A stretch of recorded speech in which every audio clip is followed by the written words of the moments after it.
Problema mo din ba ang pabalik-balik ng mga anay at bukbok sa kahoy?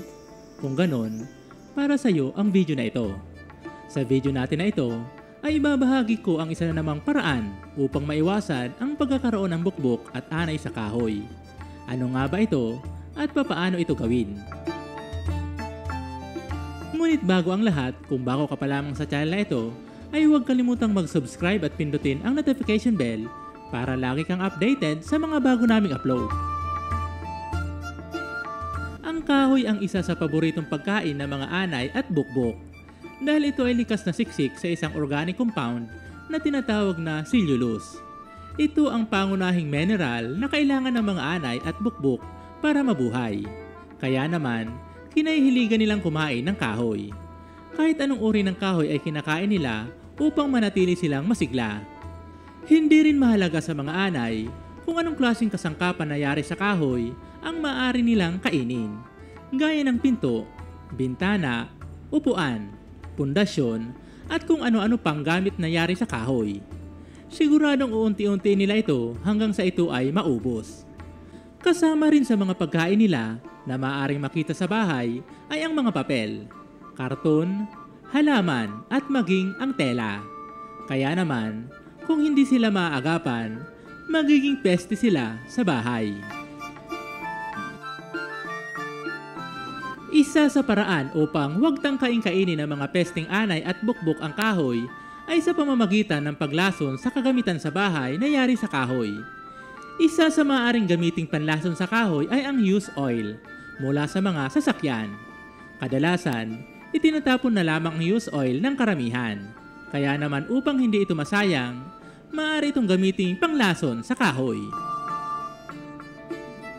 Ang used oil ay may kakayahang patayin ang mga anay at bukbok sa kahoy dahil nagtataglay ito ng kemikal na kinaayawan nila at lason para sa mga pesteng bukbok at anay.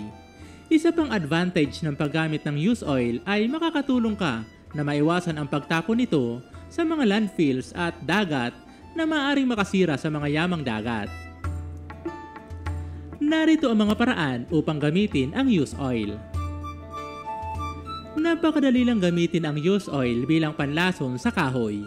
Maaari itong direktang ipahid sa kahoy upang mamatay at lubayan ng mga anay at bukbok ang kahoy. Pahiran lamang nito ang bawat bahagi ng kahoy upang maging epektibo ang paglason dito.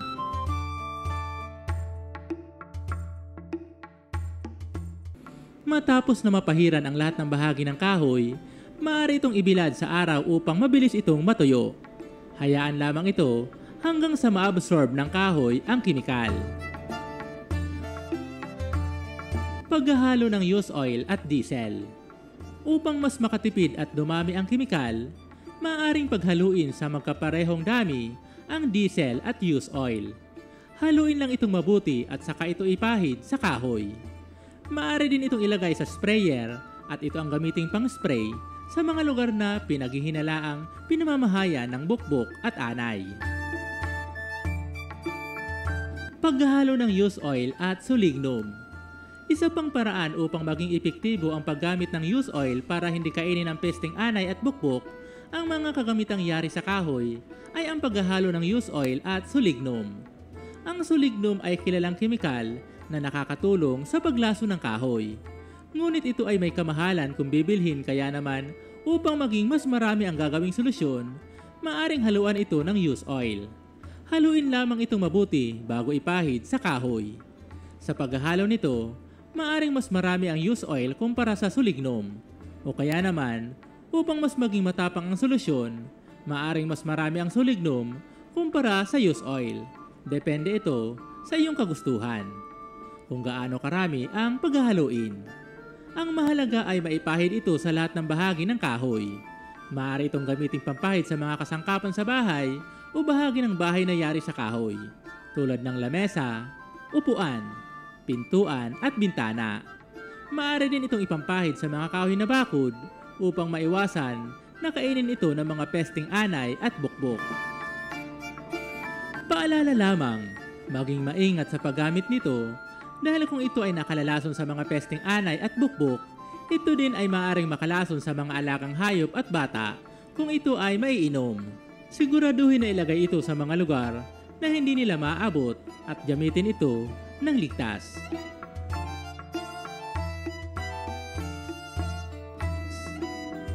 Anong masasabi mo, Ka-Urban, sa paraang ito? Nasubukan mo na din bang gamitin ang paraang ito? Ibahagi ang iyong karanasan at kung may suggestion ka na paraan upang patayin ang anay at bukbok, ibahagi lamang ito sa comment section at babasahin namin ito. Ito pong muli si UCL. Maraming salamat po sa panonood. Hanggang sa muli po. God bless.